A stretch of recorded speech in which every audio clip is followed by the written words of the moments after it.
విడాకులంటే సమాజం దృష్టిలో ఒక విఫలమైన బంధం, ఒక చిన్న చూపు. కానీ ఉత్తరప్రదేశ్లోని మీరట్కు చెందిన ఒక రిటైర్డ్ న్యాయమూర్తి కుటుంబం ఈ పాత ఆలోచనలను తుడిచిపెట్టేసింది. తన కుమార్తె నరకం లాంటి వైవాహిక జీవితం నుంచి బయటికి రావటాన్ని ఒక పండుగలా జరుపుకుంది. స్వీట్లు పంచిపెట్టి మేళ తాళాలతో కూతురికి పుట్టింటికి ఘన స్వాగతం పలికిన ఈ ఘటన ఇప్పుడు సామాజిక మాధ్యమాల్లో విపరీతంగా వైరల్ అవుతోంది.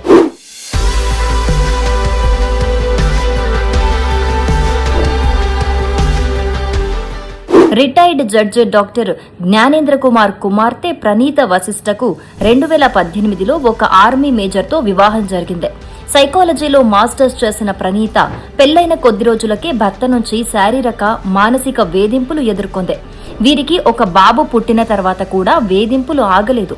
చివరకు ఆ బంధంలో ఉండటం కంటే విడిపోవటమే మేలని నిర్ణయించుకున్న ప్రణీత భర్త నుంచి ₹1 భరణం కూడా వద్దని కోర్టును ఆశ్రయించింది.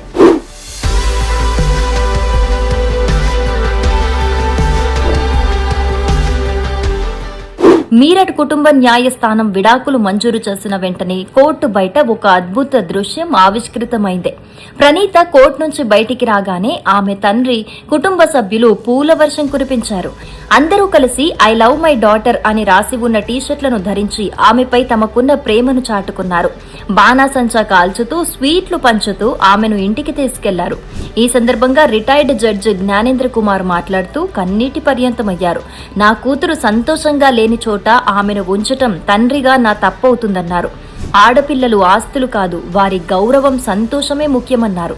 సమాజం ఏమనుకుంటుందో అన్న భయం కంటే తన బిడ్డ ప్రాణం ముఖ్యమని ఆయన స్పష్టం చేశారు. ఇప్పటికే తన కుమారుడిని ఒక ప్రమాదంలో కోల్పోయిన ఆ తండ్రికి ఇప్పుడు కూతురే సర్వస్వం.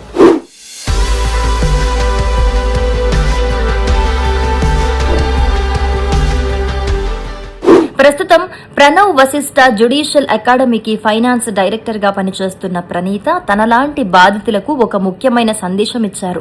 వైవాహిక జీవితంలో వేధింపులకు గురవుతున్న మహిళలు మౌనంగా ఉండొద్దు. మీకోసం మీరు నిలబడండి. పెళ్లికి ముందే ఆర్థికంగా స్వతంత్రులవ్వండి. నా కుటుంబం ఇచ్చిన మద్దతే నన్ను మళ్లీ బ్రతికించింది అని ఆమె ధైర్యంగా చెప్పారు. గతంలో జార్ఖండ్లో ప్రేమ్ గుప్తా అనే వ్యక్తి కూడా ఇలాగే తన కూతురికి స్వాగతం పలికి వార్తల్లో నిలిచారు. ఇప్పుడు జ్ఞానేంద్ర కుమార్ కుటుంబం చేసిన ఈ పని ఎంతో మందికి స్ఫూర్తినిస్తోంది. ఆడపిల్లలు పుట్టింటికి భారమనే ఆలోచన పోవాలని, వారు ఎప్పుడూ గౌరవంగా బతకాలన్నదే జ్ఞానేంద్ర కుమార్ చెప్పే ప్రయత్నం చేశారు.